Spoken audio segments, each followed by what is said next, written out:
Sore semuanya. Terima kasih semuanya yang sudah join acara Young Entrepreneurs Talk pada sore hari ini dengan yang bertemakan Learn About the Legal Aspects of Branding. Perkenalkan, nama saya James Antonius dan saya selaku Head of Binus Tara Accelerator atau yang biasa kita sebut dengan BISA yang merupakan organizer acara pada sore hari ini. Nah, sebelum kita mulai, izinkan saya untuk memperkenalkan sedikit tentang BISA. Jadi mungkin bagi yang belum tahu apa itu BISA, BISA adalah kampus accelerator here at Bina Nusantara University yang bertujuan untuk menjadi lifelong learning ecosystem for entrepreneurships. Nah, dari BISA sendiri kita mempunyai berbagai macam program yang bertujuan untuk membantu para students founder atau young entrepreneurs to make impact to the society while also scaling up their businesses. Nah, kita juga dari BISA fokus untuk membantu para students founder ini melakukan product market fit, finding and solidify their value proposition and business model, dan juga membantu mereka untuk mendapatkan sustainable operations while also they're scaling up their businesses. Nah, mungkin banyak yang bertanya juga, apa aja sih program dari BISA dan juga apakah ini hanya untuk BINUS, mahasiswa BINUS atau alumni dari BINUS? Nah, jawabannya enggak juga.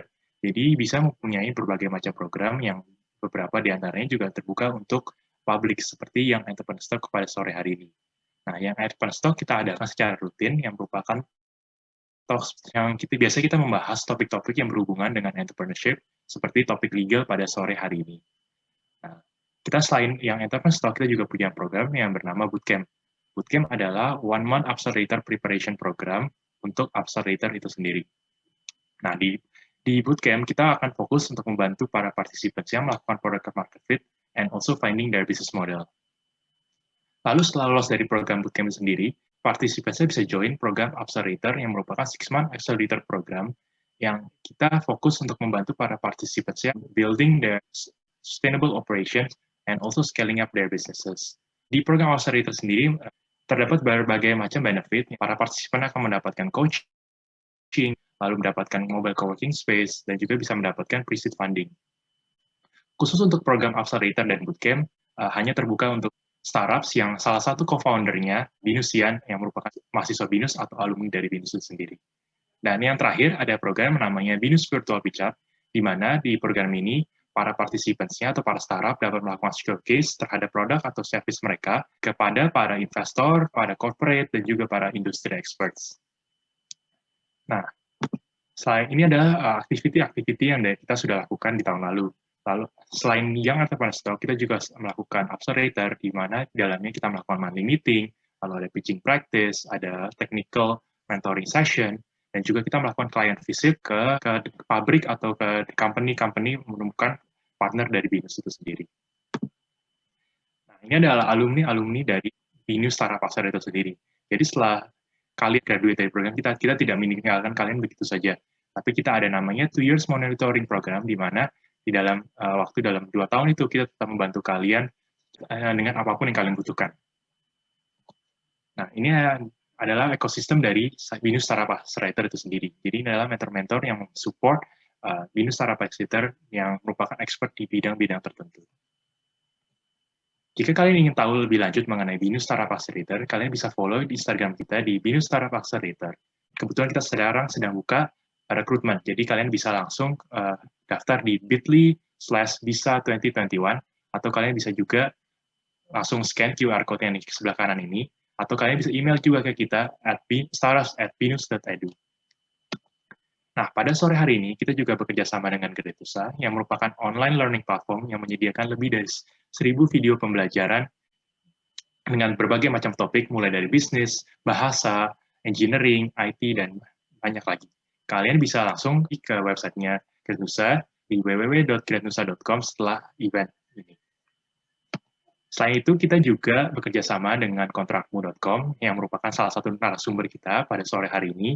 Nah, kebetulan kita ada Bu Agnes selaku CEO.com yang akan memberikan sepatah 2 patah kata. Silakan Bu Agnes. Oke, halo James, thank you buat waktunya. Sebelumnya saya juga mengucapkan thank you buat teman-teman yang sudah hadir saat ini. Mungkin langsung aja ya secara singkat saya perkenalkan, nama saya Agnes, saya dari timnya kontrakmu.com sebagai CTO dan kontrakmu.com.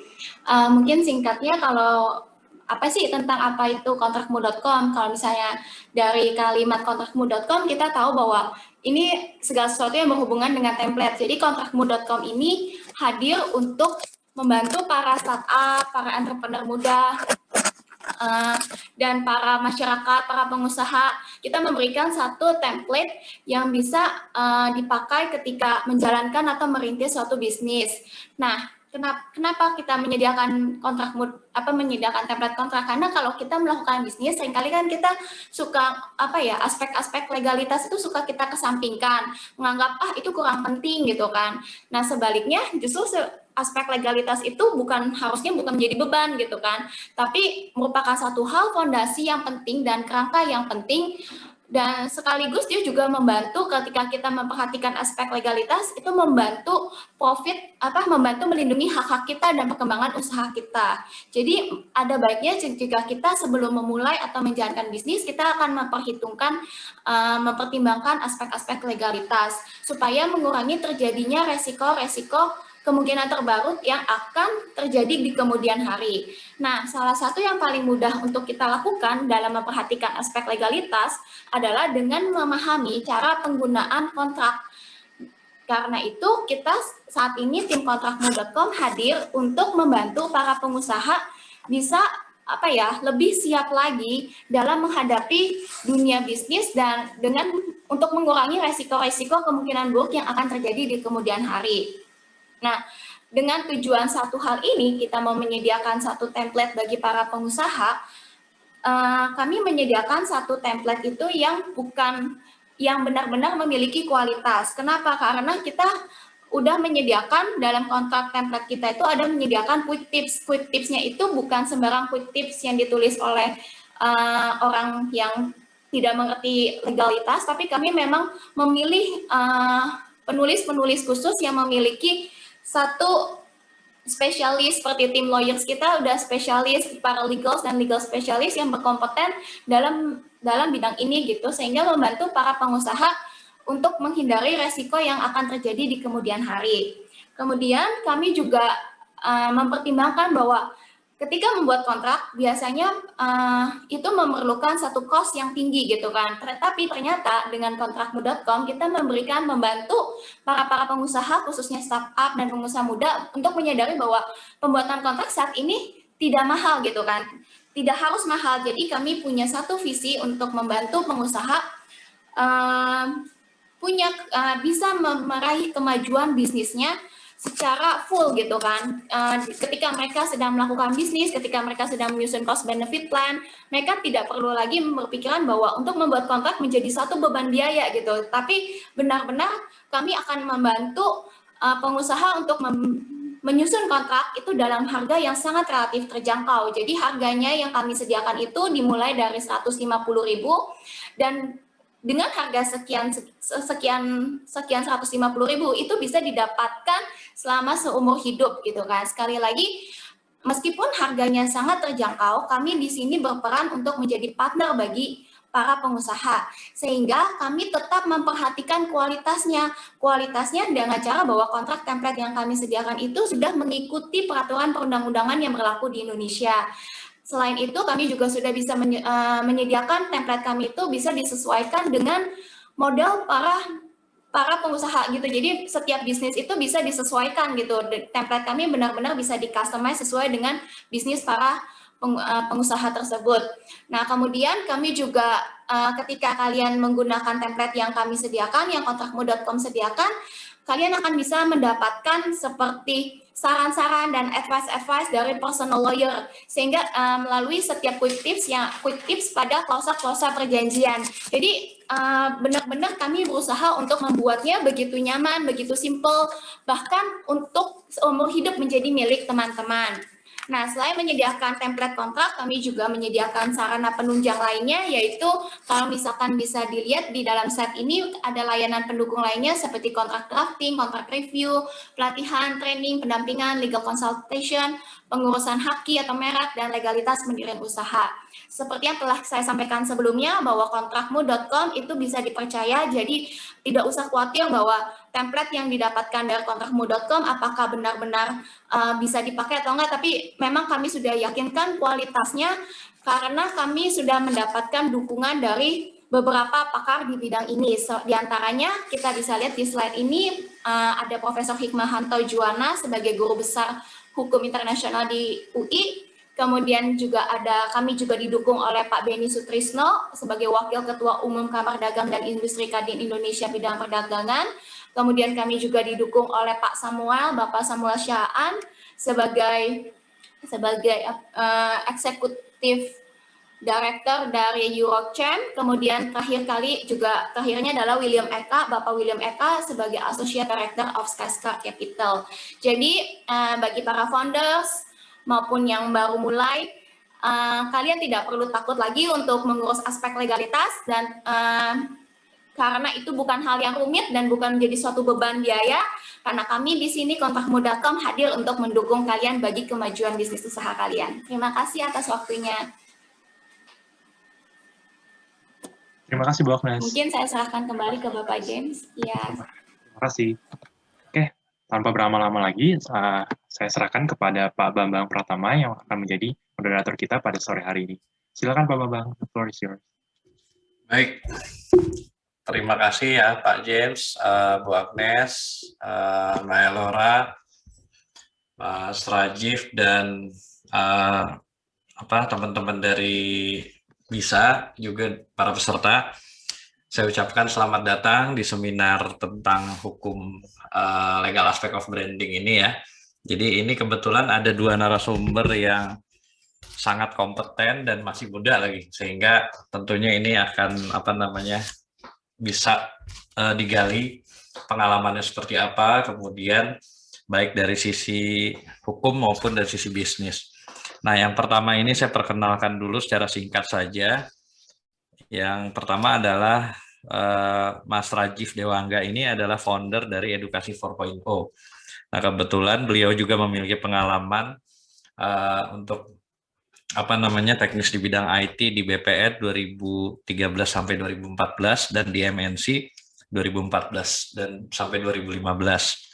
Nah, beliau adalah alumni dari STT Pelita Bangsa. Kemudian narasumber yang kedua nih agak unik nih, Mbak Elora Soekardi ini background S1-nya 2, hukum dan musik ya. Jadi selain dia jago hukum, jago musik juga nih. Nah, beliau ini adalah IP konsultan HKI dan juga dosen. Background-nya sama dengan saya, sama-sama dosen, tapi beliau adalah dosen di Universitas Pelita Harapan untuk major hukum dan musik. Nah, berdasarkan pesan dari panitia, ini mungkin Mas Rajif dulu ya yang paparan. Saya berikan waktu 15 menit, kemudian Mbak Elora juga 15 menit. Kalau 10 menit kayaknya terlalu pendek, nanti tergesa-gesa membawakan materinya. Sisanya tanya jawab. Silakan untuk dimulai, Mas Rajif. Oke, terima kasih. Pertama-tama saya ucapkan kepada Young Entrepreneurs Talk Bina Nusantara atau biasa disebut BINUS, Pak Dr. Bambang, dan juga rekan-rekan kontrakmu beserta entrepreneur muda yang sudah hadir di webinar ini ya. Terima kasih. Selamat sore. Perkenalkan saya Rajif Dewangga.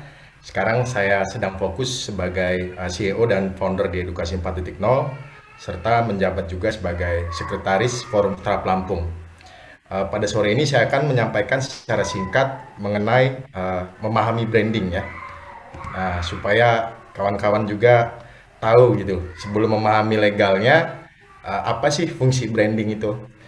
Oke, untuk menjawab lebih jauh dan mengetahui lebih detail tentang apa itu brand, dahulu ada seorang filsuf bernama Kotler yang mendefinisikan bahwasanya brand itu merupakan sebuah nama, istilah, tanda, simbol, atau kombinasi dari semua elemen yang dimaksudkan untuk mengidentifikasi barang atau jasa maupun kelompok penjual supaya berbeda dengan kompetitor ataupun pesaing. Nah, jika kawan-kawan yang ingin menjadi entrepreneur, tentunya harus mengetahui dulu produk dan citra apa yang ingin dibangun gitu. Sehingga konsumen akan lebih mengenal secara tidak langsung. Karena viralnya sebuah perusahaan itu faktor di belakangnya adalah salah satunya brand. Ibaratnya ketika kita ingin berkenalan dengan orang lain yang belum kita kenal, kita harus tahu dulu, setidaknya mencari di Google. Nah, posisinya seperti itu ya, kurang lebih memahami brand secara sederhana. Nah, selanjutnya ketika kawan-kawan sudah mulai menerapkan tentang brand untuk produk ataupun jasa yang kawan-kawan tawarkan, kawan-kawan juga harus tahu kenapa kok harus branding dulu baru marketing. Ya, brand first, marketing later gitu ya. Karena notabene ya, kita semua tahu kalau kita tidak mengetahui apa merek, apa manfaatnya, dan juga untuk apa kegunaan dari suatu produk maupun jasa, tentunya kita tidak akan bergerak untuk membeli, bahkan untuk melihat ataupun mencari tahu produk tersebut. Nah, seperti di awal tadi, kontrakmu itu melakukan sedikit branding sebelum marketing gitu, di mana kontrakmu menjelaskan bahwasanya bergerak di bidang kontrak yang cukup terjangkau dan juga bisa membantu pelaku usaha pemula maupun existing serta bisa di customize kontraknya. Nah, itu bagian dari brand sebelum menjual produk utamanya yaitu kontrak gitu. Nah, selanjutnya setelah saya berikan sedikit contoh, 4 alasan mengapa branding itu penting. Yang pertama adalah kawan-kawan, reputasi bisnisnya itu akan menjadi lebih meningkat. Nah, contohnya ketika Binus dengan semua unit bisnisnya bergerak secara bersama-sama, tentunya semua di Indonesia mengetahui bahwa Binus salah satu universitas teknologi yang bekerja sama dengan Google, artinya sudah bekerja sama dengan Google. Nah, semua itu dibangun dalam bentuk brandnya dulu. Tapi orang ini belum tahu produk utama Binus itu apa sebenarnya gitu kan. Nah, brandnya dulu yang diketahui oleh orang-orang. Oh, kalau saya mau masuk IT atau mau jadi entrepreneur, ya udah pilihan tepatnya adalah Binus. Nah, di dalamnya diversifikasi lagi gitu. Sehingga reputasi bisnis Binus itu meningkat dan tereksplor menjadi lebih luas gitu. Nah, yang kedua, alasan mengapa branding penting adalah untuk investasi bisnis. Kawan-kawan kalau sedang memegang smartphone bisa di Google mungkin antara 2-3 detik nilai brand Google. Nah, nilai brand Google tuh udah mencapai triliunan rupiah kawan-kawan. Kenapa kok bisa mahal? Karena dibangun dengan konsistensi dan komitmen selama bertahun-tahun dan juga ditambahkan terus nilai tambahnya gitu ya, manfaat dari produk Google-nya sendiri sehingga menjadikan brandnya itu mahal. Dan banyak contoh brand lain seperti Starbucks, McD, KFC dan sebagainya yang konsisten ya membangun brandnya dan setiap produk baru mereka merubah secara signifikan. Oke, yang ketiga, selain itu branding itu bisa mendapatkan konsumen baru. Contoh sederhananya adalah ketika salah satu unit produknya Binus, Grid Nusa, di explore, tentunya banyak yang ingin mencari tahu nih. Padahal belum tahu secara detail gitu. Minimal ada trigger atau hook yang bisa membawa pengunjung yang belum kenal tuh mau melihat dulu. Nah, semua itu dibangun atas dasar brand. Karena Grid Nusa merupakan produk dari Binus, tentunya untuk nge-brandnya menjadi jauh lebih mudah dan sesuai dengan segmen pasar. Nah, ini akan terus-menerus citranya ditingkatkan ya melalui strategi branding dan juga marketing yang konsisten. Dan yang keempat, yang terakhir adalah sudah pasti jika viral, brand kawan-kawan itu akan menjadi lebih populer, lebih trust, lebih elegan, dan lebih kredibel. Contoh salah satu unicorn adalah Tokopedia yang konsisten selama 10 tahun itu membangun brandnya ya terus-menerus. Nah, terakhir yang saya ketahui tagline-nya adalah mulai aja dulu. Nah, brandnya ya sama sih, Tokopedia ada 4 kan. Yang pertama,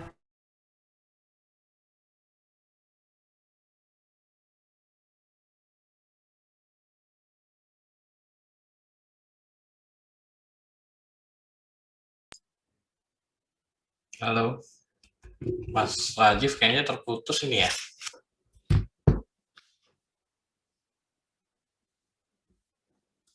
Oke, selanjutnya saya akan menjelaskan pengertian dan jenis branding secara singkat aja ya.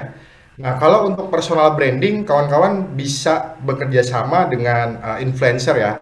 Di sini salah satu contohnya adalah Anya Geraldine gitu, supaya lebih meningkat gitu, mereknya lebih populer. Apalagi kalau jualannya tentang produk pria. Nah, pas banget tuh menggandeng influencer-influencer lokal yang bisa meningkatkan citra.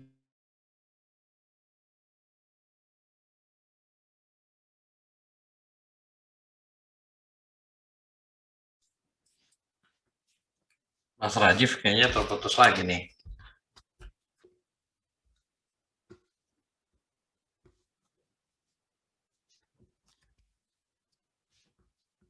Mohon maaf ya, teman-teman nih kita sambil menunggu dulu Mas Rajif mungkin koneksi buruk. Udah kembali lagi nih.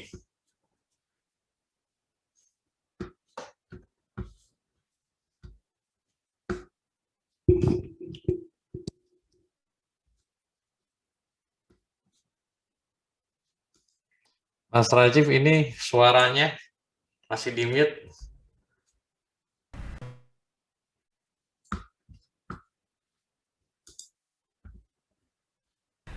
Saya akan ambil contoh salah satu bank negara yang sudah ratusan tahun, yaitu Bank Rakyat Indonesia, dengan slogannya melayani setulus hati. Nah, corporate branding yang dibangun oleh BRI ini cukup luas ya, sampai di daerah rural, bahkan pedesaan itu mereka membranding gitu produknya. Yang tidak ada ATM, mereka brand dengan produk agen laku pandai, sehingga plang-plang namanya itu ada di setiap desa gitu. Nah, tidak hanya di kota, bahkan menjalar ke seluruh desa yang hampir tidak ada ATM dan mungkin koneksi internet gitu ya. Oke. Nah, untuk cultural branding, kawan-kawan mungkin pernah dengar ya produknya Kementerian Pariwisata, yaitu Pesona Indonesia, di mana cultural branding ini tujuannya adalah untuk lebih menekankan dan meningkatkan budaya lokal ya, atau budaya suatu negara. Contohnya Pesona Indonesia ini adalah supaya wisatawan asing mau berkunjung ke Indonesia dan mengetahui bahwa potensi wisatanya itu tidak kalah dengan negara.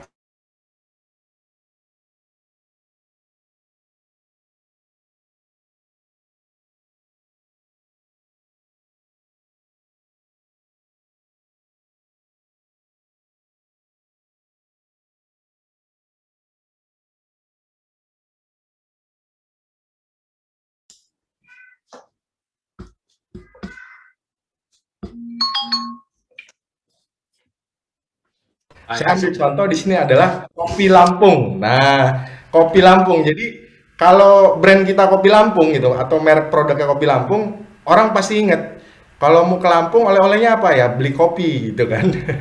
Atau batik Jakarta. Nah, ada juga yang seperti itu. Jadi dieratkan dengan suatu geografi ya, nama provinsi ataupun nama kota.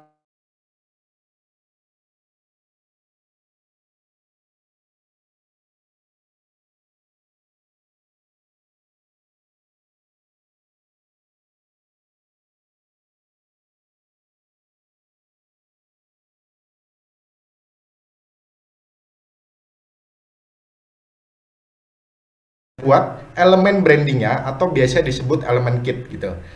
Nah, contoh elemen kit yang saya ambil di sini adalah sudah pasti nama merek. Ada kasusnya Ruben Onsu yang santer banget ya di 2020 kemarin, di mana kalah gugat ya karena brandnya atau mereknya itu sudah dimiliki oleh orang lain gitu, yaitu Bensu tadi gitu, sehingga menyebabkan kerugian yang cukup besar oleh Ruben Onsu. Harus mengganti semua plang franchise-nya, bahkan sampai daerah-daerah itu nggak boleh lagi pakai nama Bensu gitu. Nah, ini elemen branding, kawan-kawan bisa cek di Dijen Haki atau bertanya ke tim kontrakmu ya, apakah citra atau merek saya ini udah kepake apa belum gitu. Nah, kalau belum, cepet-cepet daftar gitu kan. Nah, ini untuk melindungi, artinya memproteksi, karena kita hidup di negara hukum ya, segala sesuatunya ada regulasinya dan ada underlying-nya.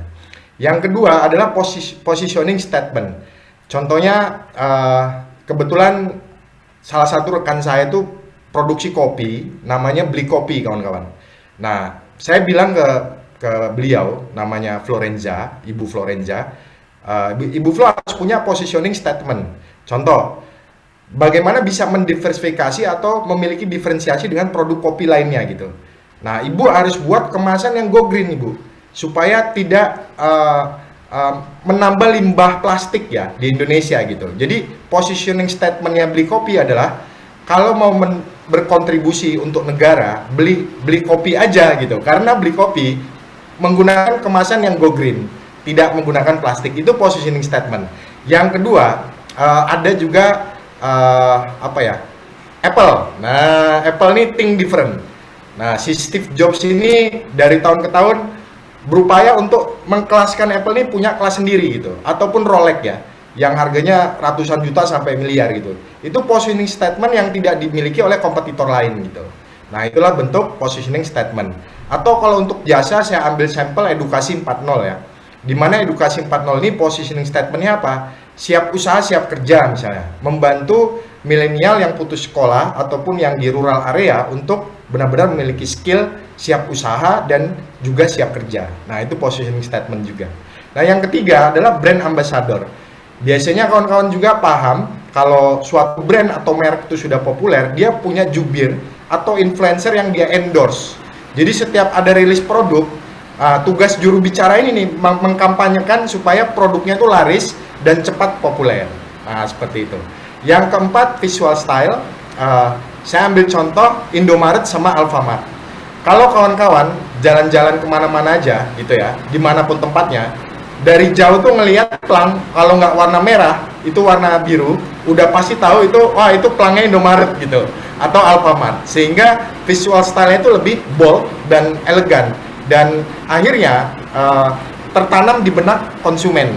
Nah, seperti itu visual style. Dan yang kelima, logo dan juga slogan. Tips dari saya adalah buatlah logo yang berbentuk huruf ya.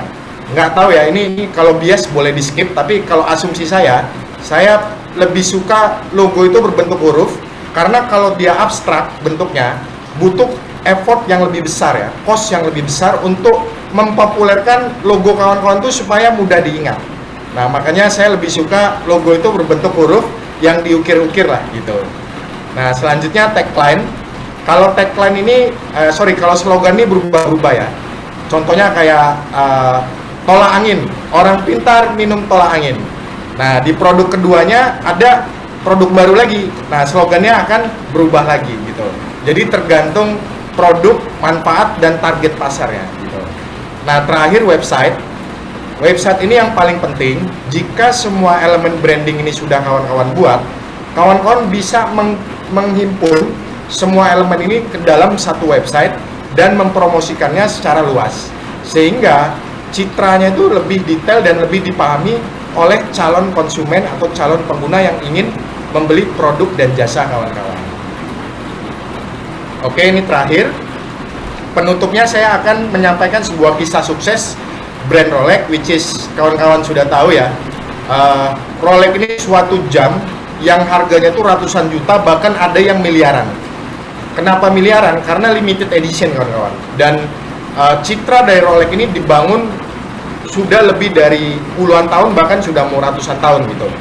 Nah, Rolex ini merupakan sebuah pionir yang memiliki status quo kawan-kawan. Paten Rolex ini sudah lebih dari 500 paten kawan-kawan. Dan Rolex bisa mengambil momentum pasar di mana mereka menciptakan sebuah jam yang tidak butuh baterai atau otomatis, yang kedua memiliki ketahanan air, yang ketiga bisa dipakai di segala medan. Nah, dari tahun ke tahun mereka membangun brandnya ini dengan konsisten dan persisten.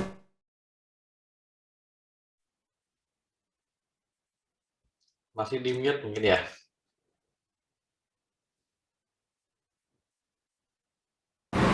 Oke, terima kasih Mas Bambang. 1 minute please. Ini yang terakhir.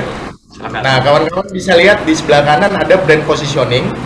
Melanjutkan yang Rolex tadi. Rolex melihat pada waktu itu tidak ada produsen atau pabrik jam yang bisa menciptakan jam itu berjalan otomatis.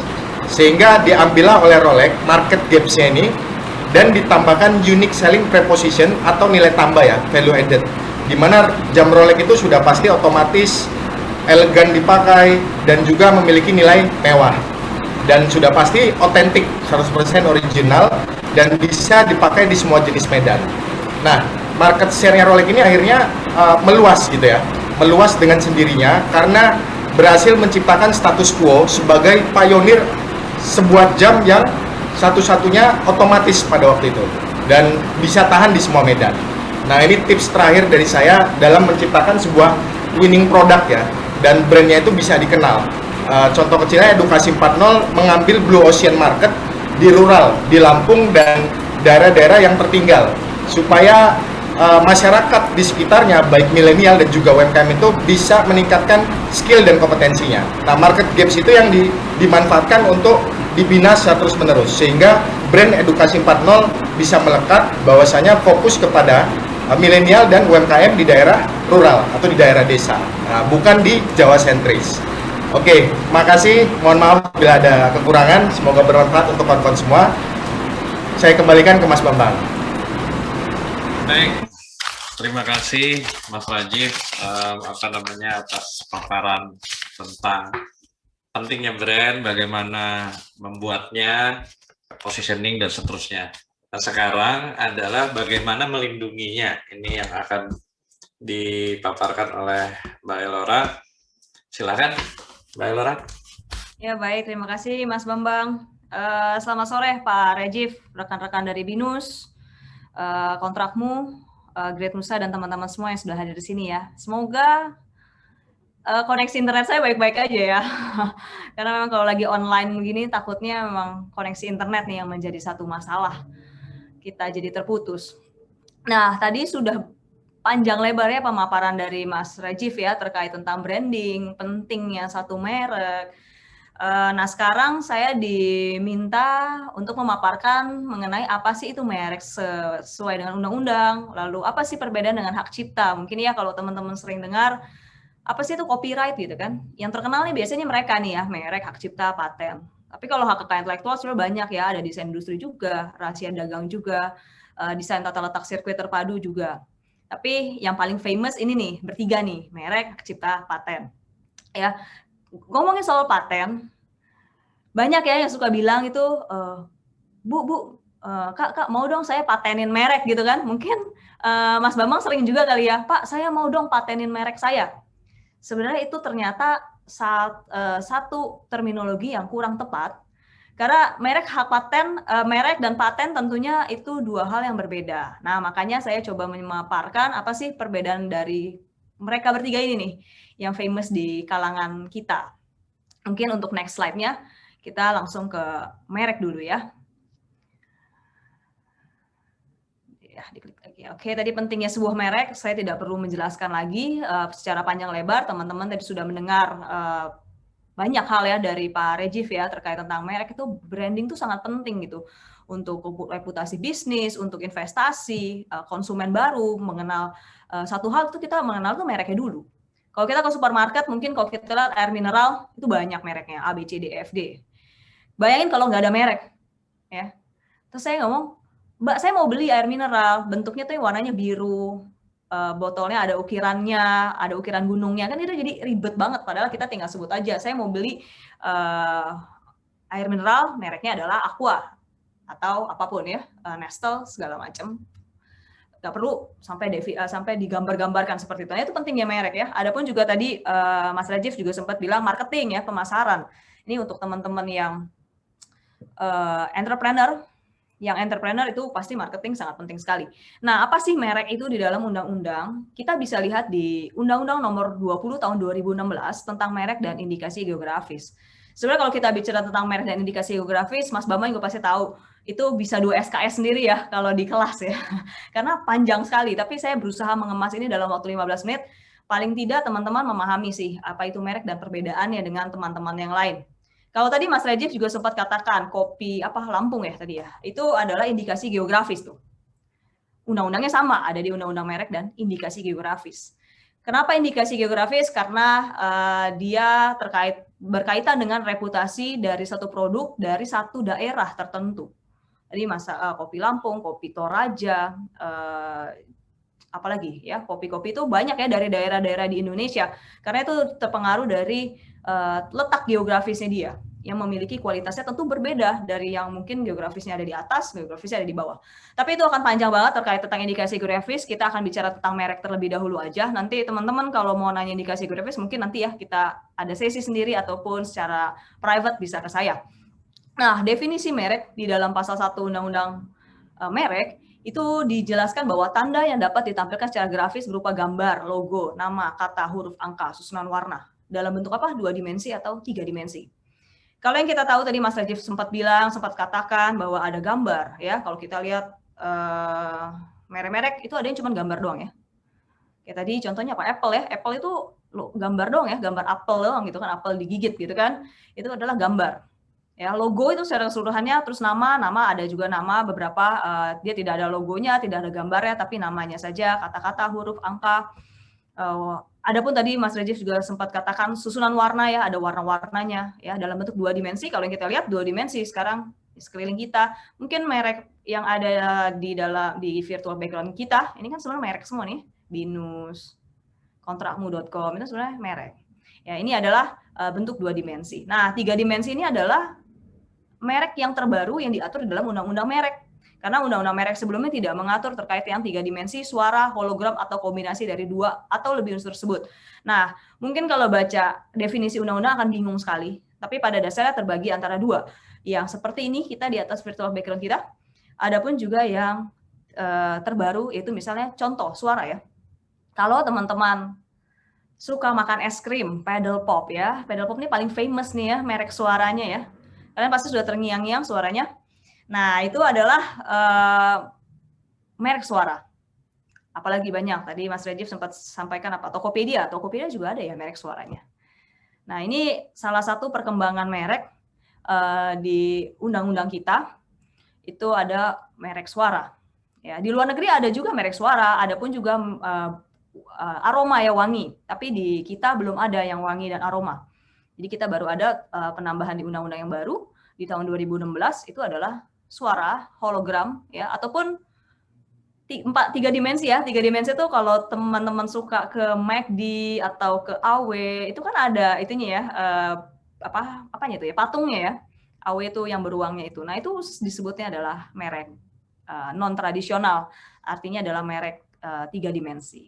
Jadi yang ada di virtual background kita ini adalah merek tradisional. Sedangkan yang tadi saya jelaskan merek suara ataupun bentuk itu adalah merek non tradisional. Mohon maaf ya, itu ada typo ya, badan hukum maksud saya ya. Jadi bisa badan hukum dan juga bisa orang perorangan dalam melakukan pendaftaran merek. Jadi tidak harus orang perorangan saja, tidak harus badan hukum, tapi badan hukum dan orang itu bisa melakukan pendaftaran merek. Mungkin untuk next slide-nya.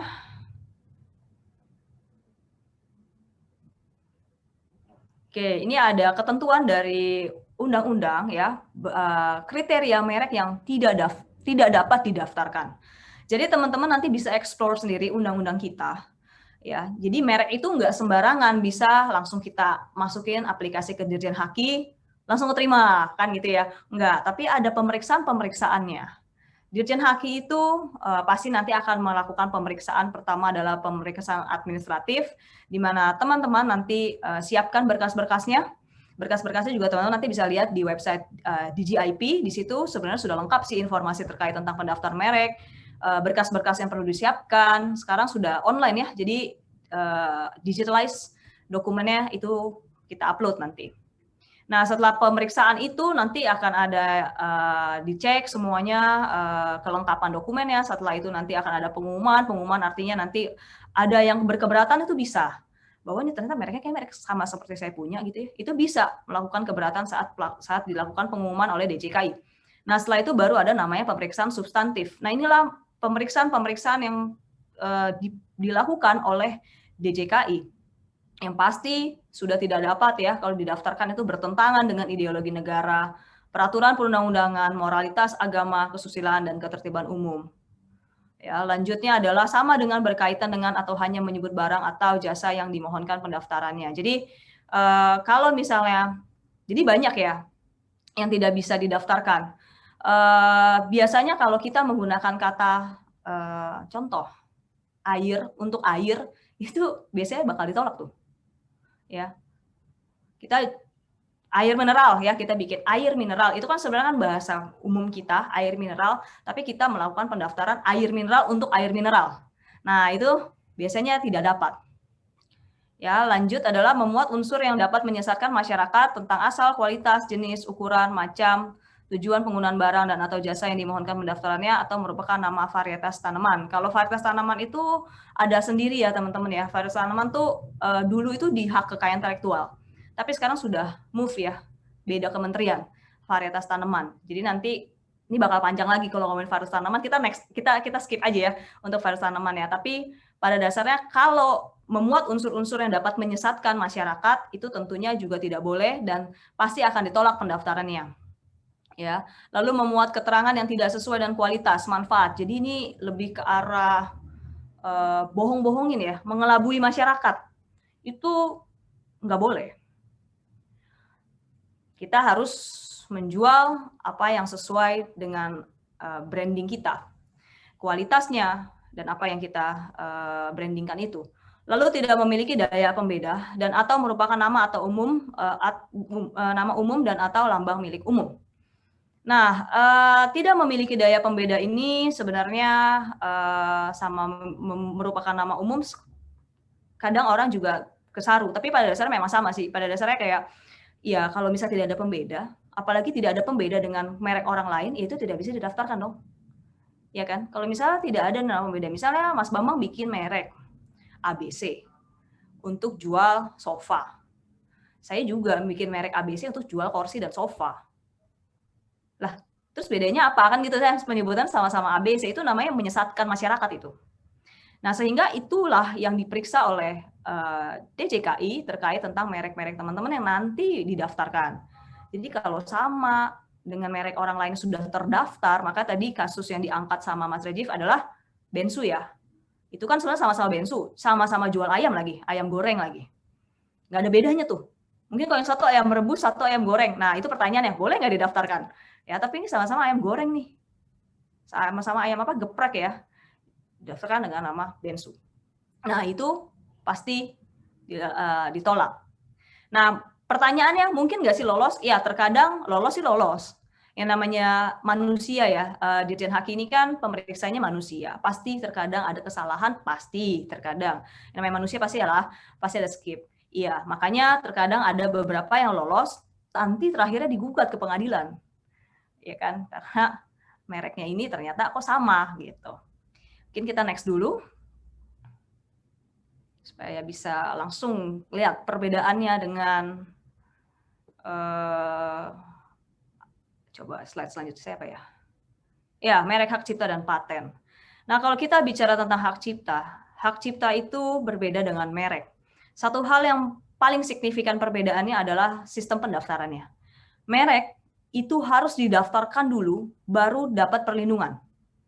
Jadi jangan mentang-mentang saya udah buka tuh toko gede banget tuh ya di sebelah BINUS. Terus, loh kan saya udah buka tuh toko gede banget berdiri tegak gitu ya. Mestinya saya ada perlindungan. Oh, jangan salah ya. Merek itu sistemnya adalah pendaftaran, konstitutif. Sedangkan hak cipta uniknya adalah dia deklaratif prinsipnya. Artinya tuh apa sih prinsip deklaratif? Prinsip deklaratif adalah saat kita sudah mengumumkan ciptaan kita di muka umum, di saat itulah kita sudah mendapatkan perlindungan hak cipta. Ya, jadi hak cipta itu sebenarnya tidak perlu dilakukan pencatatan ataupun pendaftaran. Saat kita, misalnya saat musik kita sudah kita performkan, kita konserkan, di saat itu juga kita sudah dilindungi oleh Undang-Undang Hak Cipta. Yang menjadi pertanyaan, buat apa dong saya bayar 400.000 misalnya kan, untuk melakukan pencatatan hak cipta. Nah, baik lagi kalau di hukum itu ada yang namanya, itu sebagai bukti yang sempurna di pengadilan. Ya, kita punya catatan hak cipta itu ditandatangani oleh pejabat yang berwenang, itu adalah bukti yang sempurna sehingga nanti saat kita ke pengadilan terjadi sengketa, kita nggak perlu lagi repot melakukan pembuktian bahwa kita tuangin aja itu sertifikat, itu pembuktian sudah sempurna. Hakim sudah melihat pembuktiannya dari situ. Nah, ini hak cipta. Nah, hak cipta apa sih yang dilindungi? Mungkin bisa next slide. Hak cipta yang dilindungi adalah setiap hasil karya cipta di bidang ilmu pengetahuan, seni, dan sastra yang dihasilkan atas inspirasi, kemampuan, pikiran, imajinasi, kecekatan, keterampilan, atau keahlian yang diekspresikan dalam bentuk nyata. Teman-teman di BINUS mungkin banyak juga yang bikin program komputer. Program komputer adalah salah satu karya cipta yang dilindungi oleh Undang-Undang Hak Cipta. Tapi harus diekspresikan dalam bentuk nyata ya. Jadi bukan berarti kayak mappingnya dikasih ke orang, ini loh saya bikin program komputer terus masih mappingnya gitu, mapping bahasa IT yang jujur saya juga nggak ngerti karena saya bukan orang IT. Ya, jadi pas lihat kok mapping doang. Nah itu sebenarnya belum diekspresikan dalam bentuk nyata. Kalau musik, saya cuma ngomong sama Mas Bambang, Mas ini loh musik saya tuh kayak gini. Mas Bambang juga, ini lu nyanyi juga fals gitu ya, nggak ngerti gue lagu apa gitu kan. Itu sebenarnya belum diekspresikan dalam bentuk nyata. Kita harus ekspresikan dalam bentuk nyata tuh artinya apa? Lagu tersebut bisa benar-benar didengar, bisa ada partiturnya, ya ada MP3-nya, ya mungkin bahasa gampangnya MP3 ataupun partiturnya bisa kita lihat dan kita bisa dengar lagu tersebut. Ya. Jadi bukan cuma ide. Kalau ide itu nggak dilindungi tuh teman-teman ya. Jadi harus ada bentuk nyatanya. Nah, inilah yang dilindungi oleh Undang-Undang Hak Cipta. Jadi totally different ya dengan merek. Karena di sini ngomonginnya adalah tentang seni. Oke, nanti kalau kita bicara tentang seni, logo juga seni, ya kan? Nah, ini dia nanti kita akan bahas ya. Pencatatan ciptaan tidak dapat dilakukan terhadap seni lukis yang berupa logo atau tanda pembeda yang digunakan sebagai merek dalam perdagangan barang atau jasa, atau digunakan sebagai lambang organisasi, badan usaha, atau badan hukum. Jadi, kalau teman-teman sudah mendaftarkan misal lukisan ya, gambar contohnya gambar binus lagi, saya kasih contoh. Ya, gambar binus ini sebenarnya belum didaftarkan di merek, belum juga di hak cipta. Tapi saat teman-teman menggambar binus ini, tiba-tiba mau didaftarkan ke merek, ya, artinya sudah didaftarkan ke merek dan dia sudah untuk kepentingan jasa pendidikan, udah berarti nggak boleh lagi didaftarin ke hak cipta.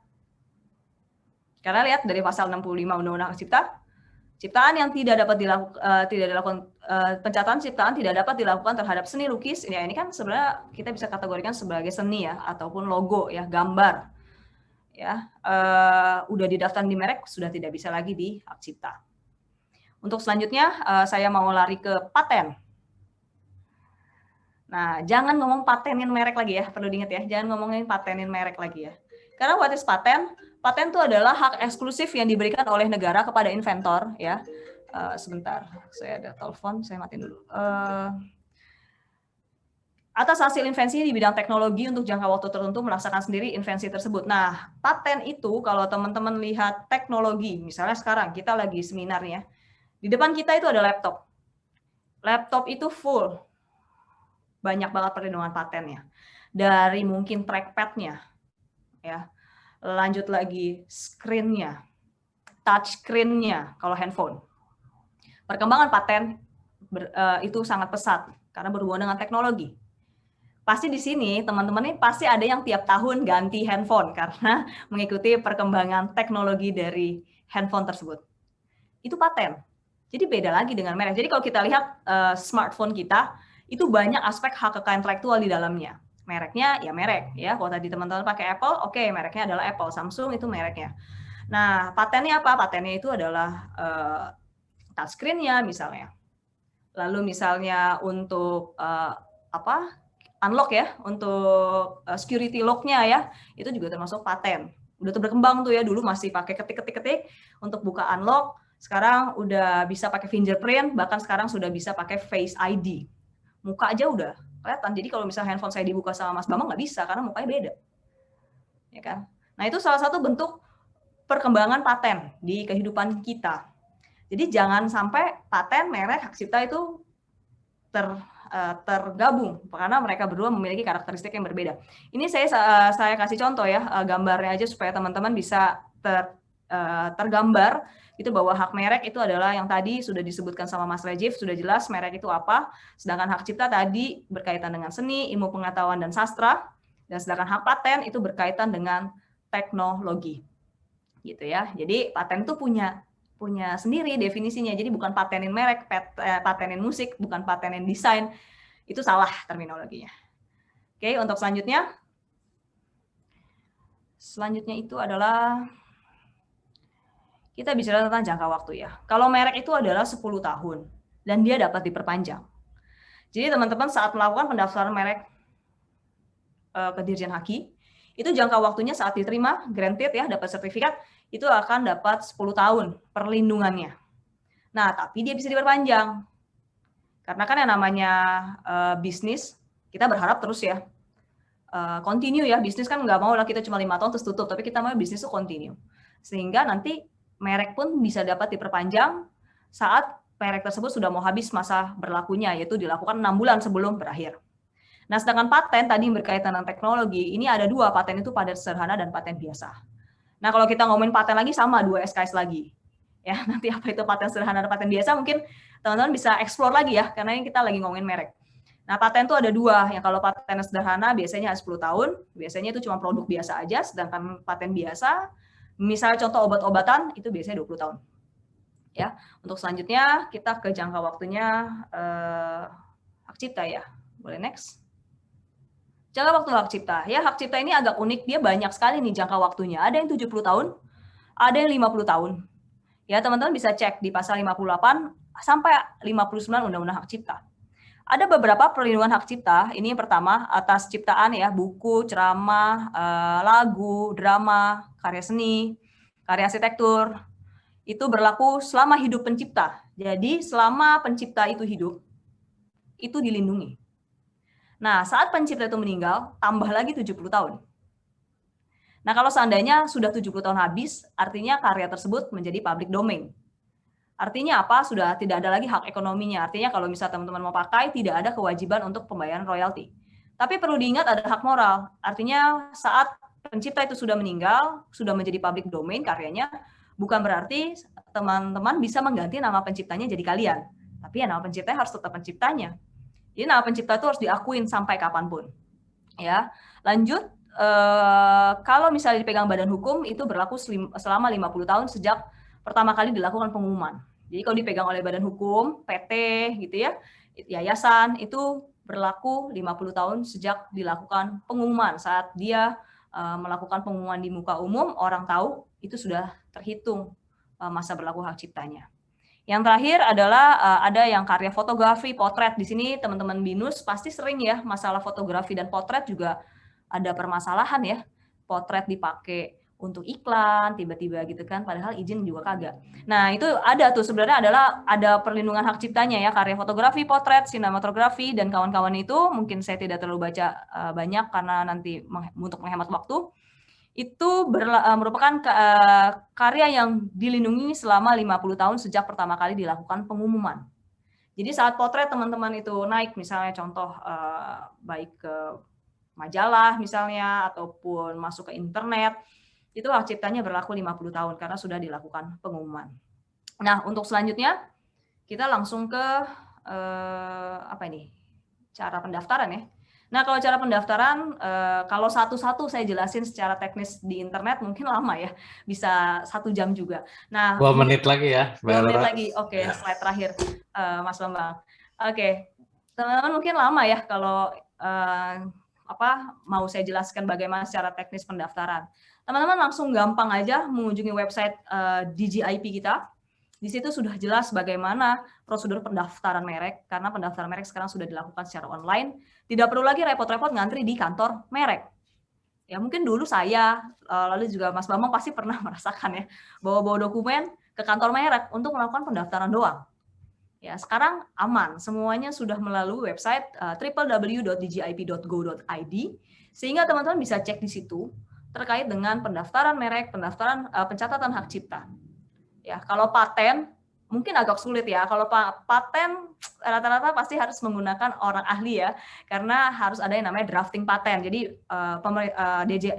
DJKI itu harus tahu sebenarnya apa sih dari paten ini yang mau diklaim perlindungannya. Sehingga tuh harus ada tuh bahasa teknisnya, bahasa kimianya, bahasa elektronikanya. Jadi harus ada orang-orang ahli yang membantu dalam melakukan pendaftaran paten.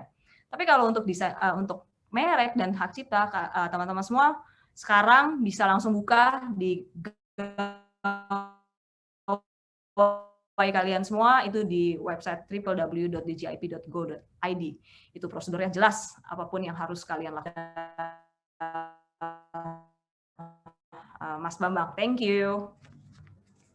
Baik, terima kasih Mbak Elora, tadi sudah diterangkan secara jelas ya, apa bedanya paten, hak cipta, merek. Sehingga seharusnya ini ada pemahaman kita tidak tertukar Ini keluarganya siapa nih? Keluarganya paten, merek, atau hak cipta. Nah, kebetulan ini di chat room sudah ada pertanyaan. Ada dua nih. Yang pertama dari Ahmad Sabila, dan yang kedua dari Vianti Aisyah Fadil. Nah, ini saya sampaikan saja pertanyaannya. Mungkin bisa langsung direspon untuk kedua narasumber kita. Yang pertama adalah penipuan dalam kasus merek seperti apa? Dan kemudian bagaimana penegakannya? Ini kan terkait dengan mungkin orang yang meniru merek ya, atau passing off mungkin dari ininya. Dan yang kedua pertanyaannya dari Vianti Aisyah ini, berapa biaya pendaftaran merek? Silakan mungkin Mbak Elora dulu nih, karena Mas Rajifnya belum terlihat. Oke, baik. Terima kasih atas pertanyaannya. Mungkin kalau untuk harga ya, untuk harga nanti teman-teman bisa cek juga di PNBP ya. PNBP itu adalah pendapatan negara bukan pajak, terkait tentang biaya-biaya pendaftaran merek.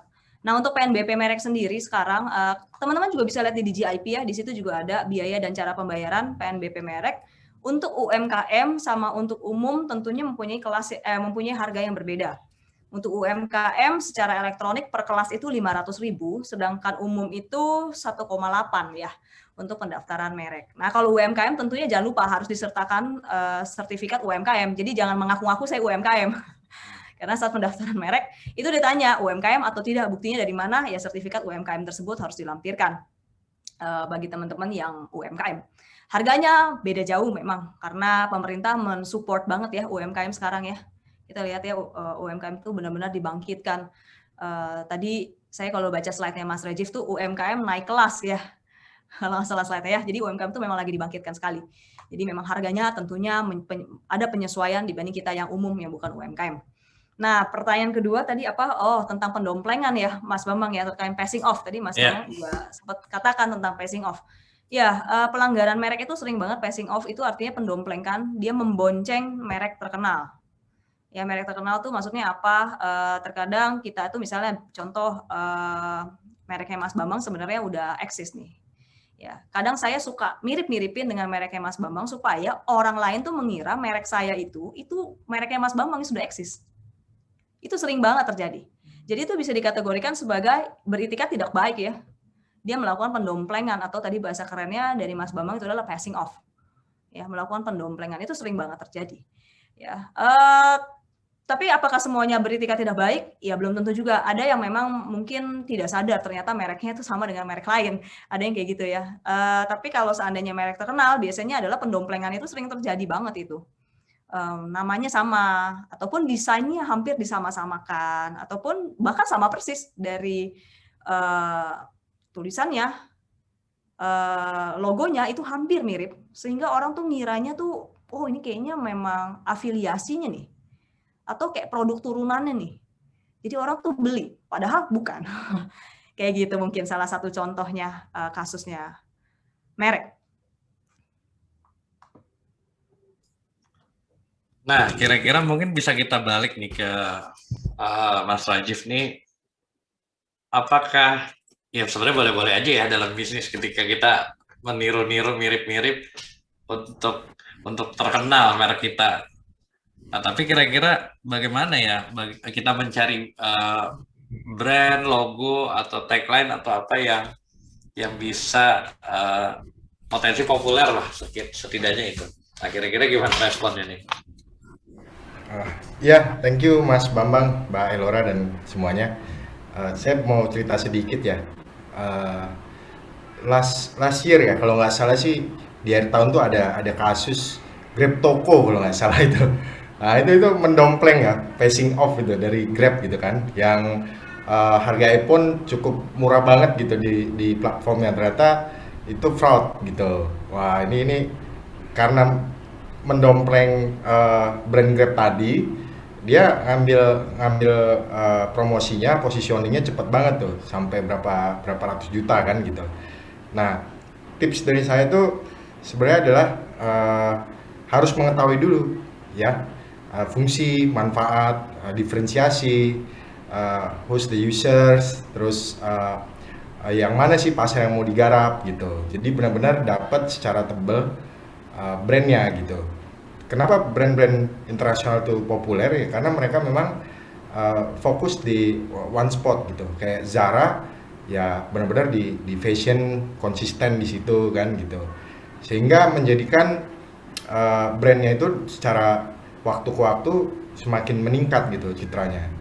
Nah yang kedua harus cek dulu tuh, benar kata Mbak Elora di Genhaki ya di situsnya ada banyak banget UMKM yang khususnya di Lampung ya, yang nggak tahu gitu, asal pakai merek aja dan pas sudah populer di lokal area, didaftarkan ke Haki ditolak gitu.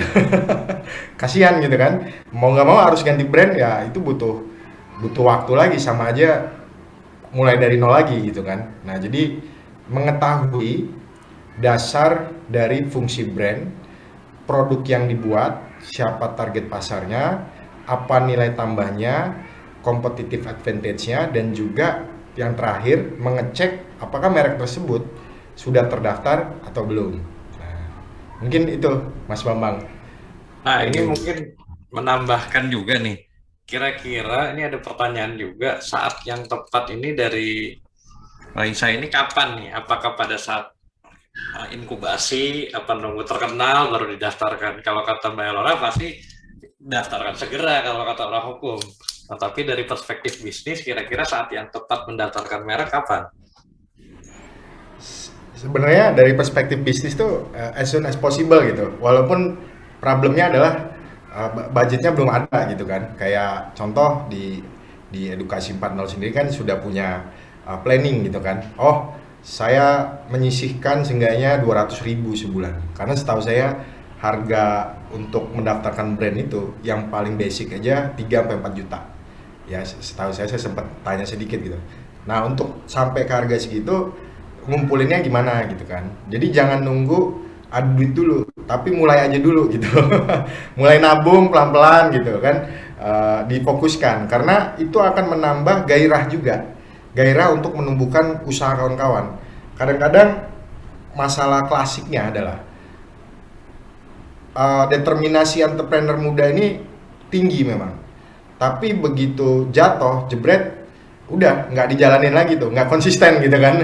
Mereknya kan sayang tuh udah dibangun, bisnisnya boleh berubah, mereknya sih enggak gitu kan, sayang itu yang akan dibangun, dibesarkan gitu kan. Nah artinya dengan mendaftarkan mereknya itu dia konsisten terhadap dirinya sendiri untuk benar-benar ngejalanin usahanya secara berkelanjutan. Nah jadi cepet-cepetan daftarnya. Mungkin itu Mas, makasih. Ya, thank you. Berarti kan artinya sama ya dalam perspektif bisnis maupun hukum, segera kita daftarkan. Nah ini ada pertanyaan-pertanyaan yang agak menggelitik nih. Bagaimana kira-kira Mbak Elora untuk merek yang didaftarkan berbahasa Inggris? Misalnya merek Sunday ini dicontohkan, atau merek apalah yang digunakan. Dan yang kedua mungkin merek yang diambil dari budaya. Nah ini kira-kira tanggapannya gimana? Silakan. Budaya tuh maksudnya gimana nih? Misalnya tarian, nama tarian yang dijadikan brand mungkin misalnya, atau makanan atau apa? Oke, kita jawab dulu yang bahasa Inggris ya. Kalau bahasa Inggris jelas ya banyak merek yang berbahasa Inggris tentunya. Kalau teman-teman lihat. Tapi biasanya saya sebagai konsultan Haki itu selalu memberikan arahan bahwa kalau bisa logonya ada juga gitu. Jadi jangan cuma Sunday tok gitu ya. Kalau Sunday tok aja gitu, terus jualnya misalnya kalender gitu kan. Misalnya itu potensi tertolaknya sangat tinggi. Saya nggak bisa bilang pasti ditolak karena saya selalu bilangnya potensi tertolaknya ada. Jadi kadang kalau saya melakukan penelusuran supaya tahu merek ini sebenarnya aman atau tidak didaftarkan, itu saya biasanya kasih persentase ya, berapa kemungkinan diterima dan berapa kemungkinan ditolak. Saya nggak bisa berani menjanjikan 100% diterima. Karena balik lagi yang saya bilang bahwa pemeriksa merek itu adalah manusia. Jadi kadang mereka bisa melihat ini ada kesamaan pada pokoknya, tapi ada yang mungkin pemeriksa merek lainnya bisa mengatakan bahwa enggak, ini nggak sama. diterima deh, kan gitu. Nah, jadi ada baiknya saya selalu memberikan saran kepada rekan-rekan gitu ya yang mau melakukan pendaftaran merek itu harus harus ada logonya deh, supaya benar-benar ada daya pembedanya yang benar-benar jelas gitu. Nah, kalau misalnya untuk tarian-tarian segala macam, hati-hati juga dengan beberapa tarian-tarian daerah yang sudah dilindungi oleh ekspresi budaya tradisional di dalam hak cipta. Ya, jadi teman-teman bisa cek nanti ekspresi budaya tradisional. Di situ DJIP pun juga sudah ada database-nya terkait tentang ekspresi budaya tradisional. Itu contohnya itu tari-tarian, lagu-lagu daerah, itu adalah ekspresi budaya tradisional yang dilindungi hak cipta. Gitu. Jadi nanti teman-teman bisa explore tuh tentang EBT itu sendiri. Seperti itu, Mas Bambang. Ada pertanyaan lain? Baik, ada lagi nih. Ini pertanyaannya lebih teknis nih dari Dimas Triryadi. Ini untuk berdua, kira-kira bagaimana riset merek agar di-approve? Apakah riset di DGIP atau di Google atau di mana gitu? Oh, saya dulu atau Mas Rajif dulu? Ya, silakan Mbak Elora dulu baru ke Mas Rajif ya. Oke, tadi saya udah nyinggung sedikit tentang penelusuran mungkin ya, terkait tentang bagaimana kita melihat merek-merek terdahulu yang sudah ada sebelum kita melakukan pendaftaran. Teman-teman bisa cek di website DJIP, yes, ada namanya e-penelusuran merek. Di situ semua merek ada, tinggal ketik aja. Adapun dari WIPO, World Intellectual Property Organization, itu adalah internasional.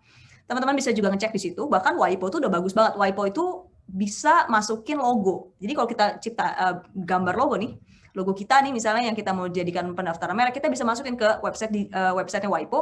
Di situ nanti nongol yang mirip-mirip sama kita punya logo itu apa. Jadi kita bisa lihat bahwa oh ini bakal berpotensi ditolak nggak. Dan kita tentunya harus melihat juga terkait tentang kelas merek. Ya, kelas-kelas merek. Nanti kelas merek juga teman-teman bisa lihat di website, itu ada kelas merek ya. Jadi itu mengikuti NIST classification, itu kelas merek secara internasional. Jadi ada kelasnya, kelas 1, kelas 2, 41, 42 gitu ya. Kalau jasa 41, 42, 43, 44. Nah, itu di situ kita lihat juga apakah kelasnya sama nggak dengan merek yang kita mau daftarkan. Gitu. Jadi melakukan penelusuran merek itu penting sekali untuk mengetahui bahwa merek kita ini sebenarnya mirip nggak sih dengan merek kita, merek terdahulu, merek sebelumnya yang orang-orang sudah punya. Kalau googling, silakan juga boleh ya googling ya. Kita sebut aja merek kita. Tapi kan itu kan nggak gimana ya, bukan database. Maksudnya database bukan dari memang yang didaftarkan mereknya. Bisa aja merek tersebut tidak didaftarkan kan. Kalau di googling tuh mungkin ada banyak merek-merek orang terkadang ada juga yang tidak didaftarkan. Jadi ya boleh pertama-tama mungkin cari dulu di Google, di googling merek-merek kita, ada nggak merek orang yang sama dengan merek kita, lalu buka websitenya e-penelusuran merek, lalu juga websitenya WIPO untuk melihat merek tersebut sama nggak dengan merek kita. Gitu. Ya, Mas Rajif, silakan kira-kira gimana nih untuk mencari merek yang oke gitu. Oke, tadi udah dijelasin sama Mbak Elora ya. Jadi ini saya langsung share aja. Langsung sorry Mbak Elora nih disampaikan langsung jadi. Nah misalkan saya pengen punya merek kopi Lampung. Nah di enter, oke. Nah ternyata belum ada nih kan. Nah yang lebih paham Mbak Elora dan rekan-rekan kontrakmu ya. Tapi kan di sini jelas tuh. Ternyata masih ada kopi Lampung Bola Bintang, tapi kalau kopi Lampung doang belum ada gitu. Atau maybe saya cari merek apa ya, kopi Papua misalnya. Nah setelah kita tahu, oh ternyata nggak ada nih. Nah cepet-cepet tuh konsultasi kan gitu, konsultasi dengan kawan-kawan kontrakmu atau gimana kan gitu. Kalau setahu saya sih pendaftarannya itu 500.000 atau berapa gitu ya. Nah di sini. Ini di sini. Nah, kayak saya pengen buat UMKM 4.0. Ternyata udah ada nih yang ngambil nih. Nah, UMKM 4.0. Berarti UMKM 4.0 saya belum ada nih. Nah, saya bisa daftar dulu aja gitu. Nanti kalau udah ternyata di-approve, ya kita bayar sisanya gitu. Biayanya gitu. Mungkin itu. Kalau untuk pencariannya ya artinya. Nah, kalau untuk namanya tadi sudah saya jelasin ya, Mas Bambang, cukup detail gitu. Oke, terima kasih. Baik, nah berarti artinya kan harus dicek dua ya, selain googling berarti di websitenya DGIP juga. Nah, ini ada lagi pertanyaan tentang, sepertinya ini proses hukum, berarti Mbak Elora nih, ketika ada pemilik haki tapi didaftarkan oleh orang lain. Nah, apa yang harus dilakukan? Diemin aja, tuntut, atau apa sebaiknya? Oke. Coba saya sambil buka chatnya juga. Ini ya dari Mas Fahrul Fauzi ya. Ya. Oke, asas dalam pendaftaran haki adalah first to file. Perlu diingat sebelumnya bahwa first to file, adapun first to use. Jadi haki ini perlu dipertegas juga. Haki ini apa? Karena tadi kan keluarga haki banyak ya, ada merek, paten, rahasia dagang, hak cipta, desain industri, detail ST. Kalau merek itu pasti first to file. Artinya siapa yang melakukan pendaftaran pertama kali, itulah yang dilindungi. Sedangkan hak cipta adalah first to use. Artinya saat dia melakukan pertama kali mempublikasikan, saat itulah dilindungi oleh Undang-Undang Hak Cipta. Itu perlu saya lurusin dulu ya terkait tentang hak kekayaan intelektual dan first to file dan first to use. Lalu bagaimana perlindungan hukum bagi seseorang yang sebenarnya menciptakan haki ya? Oke, menciptakan, kalau kita lihat menciptakan berarti balik lagi ke hak cipta mungkin ya. Karena kalau paten inventor, invensi, merek ya merek ya. Kalau ini menciptakan berarti mungkin ciptaan. Nah, kalau ciptaan kan jelas ya, dia first to use. Artinya saat kita melakukan publikasi, berarti kita sudah dilindungi oleh Undang-Undang Hak Cipta.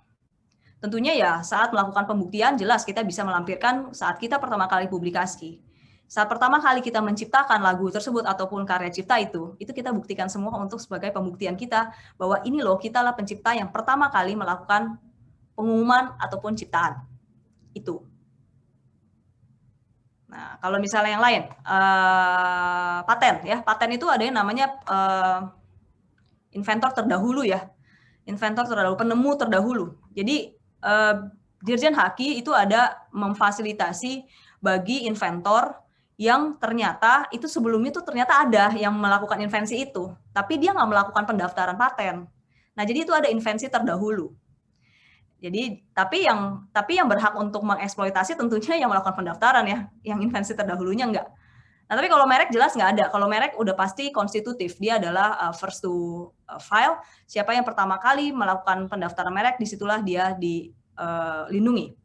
Nah, teman-teman juga bisa explore yang namanya merek terkenal, yaitu adalah well-known brand. Ya, kalau well-known brand itu dia sudah terbukti ya, marketingnya besar di berbagai negara, sudah terdaftar di berbagai negara, udah terkenal banget marketingnya, semuanya, pemahaman masyarakat terkait tentang merek tersebut sudah tinggi. Nah, itu adalah well-known brand. Contohnya ada, mungkin kita akan sebut AirAsia kali ya, contoh gampang.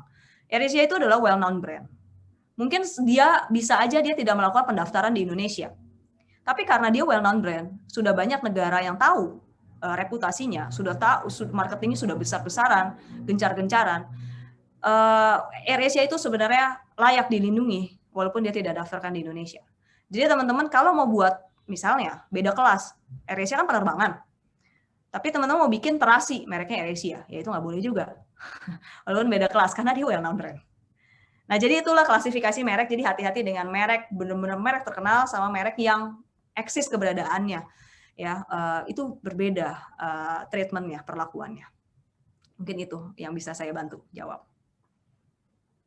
Ya, nah kira-kira kalau dari Mas Rajif nih, kalau sebagai entrepreneur gitu ya, atau idenya ada yang daftarin atau apa, jadi lebih memilih tuntut gitu, atau udah biarin aja saya ikhlas, saya cari lagi yang baru.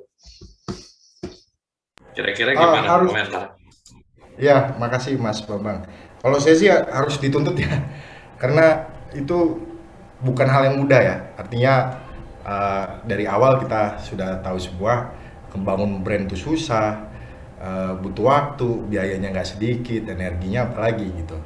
Ketika ada seseorang pakai, mau baru mulai atau bahkan udah lama, ya kita audiensi dulu, mohon maaf gitu kan, ini brand saya sudah legal gitu, Bapak harus mengganti gitu. Mungkin saya punya kenalan gitu, konsultan haki atau apa, bisa dibantu dulu. Tapi kalau dia bersikeras ya mohon maaf gitu, kirim surat kan gitu. Dan kalau nggak salah sih ada satu case ya di Jakarta itu, ada orang-orang yang kerja gitu, hidden task gitu. Dia jalan dari pinggir ke pinggir gitu kan, di sepanjang jalan itu dia lihat ada toko besi, ada toko ini, diliatin, dicek mereknya kan. Wah, ini toko udah 9 tahun nih, belum kedaftar mereknya nih. Nah, gua ambil aja lah, gua beli gitu kan. Tahu-tahu udah jadi mereknya, datang ke toko itu dijual lagi gitu. Nah, ini nih worst case skenario-nya gitu. Jadi pentingnya merek tuh sama aja pentingnya ngebangun perusahaan gitu. Artinya secepat mungkin, dan kalau ada sesuatu ya tempuh jalur negosiasi baru masuk ke jalur legal gitu. Oke, makasih Mas Bambang. Ya, berarti artinya tetap mempertahankan tapi mengedepankan upaya damai dulu lah ya, baru. Damai. Ya. Kalau bisa damai, kenapa harus masuk pengadilan? Ya ada Mbak Elora yang marah nih kalau sebagai lawyer. Benar-benar, kalau bisa damai, kenapa harus masuk pengadilan? Karena jujur pengadilan ribet ya Mas Bambang ya, mungkin teman-teman hukum tahu ya. Kalau di pengadilan tuh satu kasus aja bisa berbulan-bulan. Jadi kita kalau udah ranahnya perdata, udahlah, mending kita mediasi aja dengan baik. Betul, setuju. Nah, ini adalah lesson learn yang sangat baik ya. Jadi artinya diutamakan damai barulah masuk ke pengadilan. Karena lama, costly, dan macam-macam lah. Nah, ini ada pertanyaan tentang paten ini dari M. Ikhwan Saputra. Coba saya bacakan ya untuk Mbak Elora, karena saya agak bingung ininya. Seandainya kita memprediksi teknologi terbaru yang akan digunakan oleh masyarakat luas di masa depan, dan kita telah menciptakan teknologi tersebut. Kemudian kita ingin menjual lisensi yang bagi yang mau menggunakan teknologi tersebut. Pertanyaannya, apakah akan bertentangan dengan kode etik tertentu karena mengkomersialisasikan teknologi yang dibutuhkan oleh banyak orang? Kalau saya boleh meluruskan, sebenarnya laptop pun juga teknologi yang dibutuhkan banyak orang ya. Tapi tentunya perusahaan laptop pasti ada pendaftaran patennya juga. Nah, ini kalau saya mungkin dengar dan saya coba membaca juga terkait tentang hak paten, mungkin kita sudah buat ya, kita sudah ada, dan kita sudah melakukan pendaftaran misalnya, sudah granted, sudah dapat. Perlu diingat ya, kalau hak paten itu satu hal, hak paten itu harus lebih baik ada pasarnya. Jadi jangan seperti ciptain lagu gitu. Karena paten itu ada namanya biaya pemeliharaan paten setiap tahun. Itu nggak murah. Jadi setiap biaya pemeliharaan paten itu setiap tahun kita bayar, tentunya kita harus ada dapat keuntungan balik gitu kan, profit balik. Nah, sekarang my internet connection is unstable. Bentar lagi saya ini nih kayaknya nih error nih internetnya. Tapi ya pada dasarnya paten itu dia ada biaya pemeliharaan paten, sehingga saran saya selalu adalah paten itu harus digunakan. Paten itu harus sesuai dengan pangsa pasar dan kebutuhan masyarakat. Jangan juga bikin paten yang tidak ada pangsa pasarnya, karena kalau tidak ada pangsa pasarnya artinya paten itu juga percuma untuk didaftarkan dan tidak bisa didaftarkan. Itu pertama. Nah, kalau licensing, ya tentunya dalam melakukan eksploitasi hak ekonomi di hak kekayaan intelektual, baik paten, merek, itu adalah yang namanya lisensi, betul. Kita bisa melisensikan itu karena kita mempunyai hak eksklusif untuk itu. Kita bisa melisensikan ke orang-orang yang memang membutuhkan itu. Ya, artinya apa? Kita lisensikan ke orang supaya orang tersebut bisa mengeksploitasinya lebih dalam lagi. Ya, bisa memperbanyak, bisa didistribute lebih dalam lagi, itu licensing. Lisensi. Jadi nggak apa-apa gitu, karena yang namanya lisensi itu ya memang hak ekonomi kita. Adapun yang namanya lisensi wajib ya, kalau lisensi wajib itu dipegang pemerintah karena memang ada unsur tertentu, misalnya contohnya dibutuhkan untuk bukan orang banyak lagi, tapi seluruh orang. Kalau orang banyak sama seluruh orang kan beda ya. Ini dibutuhkan oleh seluruh orang, artinya paten itu dipegang oleh pemerintah menjadi lisensi wajib.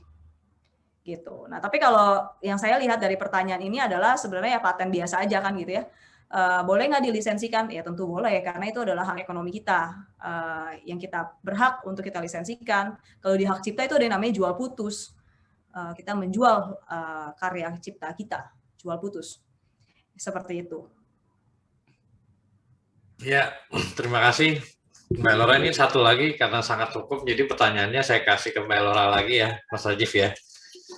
Ini kenapa DGIP bisa memberikan dua merek yang hampir sama disetujui ya, seperti kasus Bensu. Nah, kira-kira komentarnya apa ini, Mbak Elora? Kalau saya komentarnya tetap, saya tidak mau menyalahkan DJKI. Mungkin banyak orang yang selalu, kenapa DJKI gini, kenapa DJKI gitu. Balik lagi yang saya katakan bahwa di dalam proses pendaftaran merek itu stakeholder-nya banyak. Pengumuman itu stakeholder-nya tidak hanya DJKI, tapi stakeholder-nya juga ada masyarakat umum. Saat DJKI melakukan pengumuman, itu sebenarnya kita bisa melihat bahwa pengumuman tersebut, oh ini ternyata mirip dengan merek kita. Sehingga kita bisa memberikan keberatan. Kita kirim surat yang menegaskan bahwa memang kita keberatan nih dengan merek ini karena merek ini mirip dengan saya gitu kan. Jadi itu yang kalau sering terjadi, iya saya sudah tadi sempat katakan bahwa yang namanya manusia juga pasti ada salah. Pemeriksa DJKI itu manusia. Kesalahan mungkin saja terjadi. Ya, nah makanya sebelum melakukan pendaftaran pun juga yaitu mengapa ada baiknya konsultasi dengan konsultan Haki juga, karena sebenarnya kita sebagai konsultan Haki itu sebenarnya membantu masyarakat umum dan juga membantu DJKI dalam melakukan penelusuran merek. Kita tentunya bantu. DJKI itu banjir itu aplikasi ya. Berapa ratus ribu itu DJKI menerima aplikasi tersebut.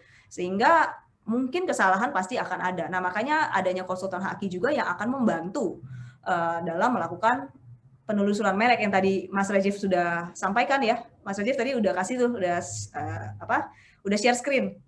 Bagaimana kita bisa melihat merek kita itu di satu website penelusuran merek. Ada website lagi yang lain adalah WIPO.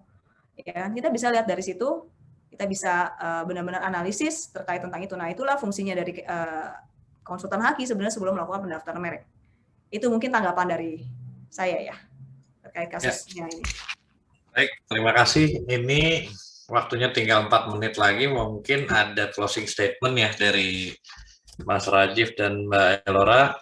Saya berikan ke Mas Rajif dulu ya terkait branding, bagaimana, dan kemudian terkait proteksi secara hukum. Silakan, Mas Rajif. Ya, makasih Mas Bambang. Untuk quotes-nya mungkin simple ya. Brand itu seperti nafas ya, artinya kalau kita mau hidup ya brandnya juga harus hidup gitu. Jadi dalam membangun brand ya benar-benar harus tulus, ikhlas, dan juga konsisten. Sekecil apapun brand, kalau dirawat pasti akan tumbuh besar minimal di lingkup lokal gitu. Dan juga jangan lupa setelah mulai tumbuh ya segera didaftarkan. Mungkin itu quotes-nya Mas Bambang dan kawan-kawan. Ya, terima kasih. Ya, mantap. Ini tulus dan ikhlas. Nah, sekarang kalau dari Mbak Elora apa ini? Ini tulus semakin sore semakin agamis nih sepertinya diskusinya. Mantap. Iya, tulus dan ikhlas ya. Jadi benar ya, merek itu berharga banget. Makanya ya dilindungi oleh undang-undang merek juga ya. Undang-undang kita melindungi itu artinya semua merek itu penting. Kalau nggak dilindungi undang-undang berarti nggak penting kan gitu. Ya untuk branding mungkin sudah disampaikan oleh Mas Rajif terkait quote-quote-nya. Kalau saya semua karya hak kekayaan intelektual, dulu saya pernah dapat quote juga dari mantan Dirjen Haki yang dulu ya. Pakailah karya seseorang ya, baik karya ataupun paten itu sebijaksananya dan tentunya harus hargain karya tersebut. Jadi kita nggak boleh sembarangan, kita tidak boleh beretikat baik, kita tidak boleh mendompleng untuk mencapai ketenaran kalau di dalam merek. Hak cipta juga melakukan plagiarisme itu tentunya nggak banget gitu. Jadi tentunya kita harus hargain karya orang. Kalau karya kita juga mau dihargain. Itu sih, jadi tentunya ya hargainlah hak kekayaan intelektual masing-masing orang, karena itu dibuatnya tidak gampang. Semuanya berdasarkan dari keringat masing-masing orang, berdasarkan dari intelektual orang, pemikiran orang, jadi tolong dihargain, dan kita juga saat menggunakan karya orang pun juga tahu etikanya, itu sih. Ya, mantap sekali nih closing statement-nya nih. Jadi selain kita juga harus menghargai, kita juga harus tulus dan ikhlas dalam membangun dan melindunginya sebuah merek ya. Jadi artinya ini juga bukan upaya yang bukan seperti orang makan cabai rawit ya, begitu digigit langsung terasa pedas. Jadi membangun merek tuh upaya yang proses. Nah, baik, sudah semua ya. Nah, terima kasih semuanya atas partisipasinya. It's a very fruitful discussion dan sangat bermanfaat bagi kita semua. Sampai jumpa di diskusi selanjutnya.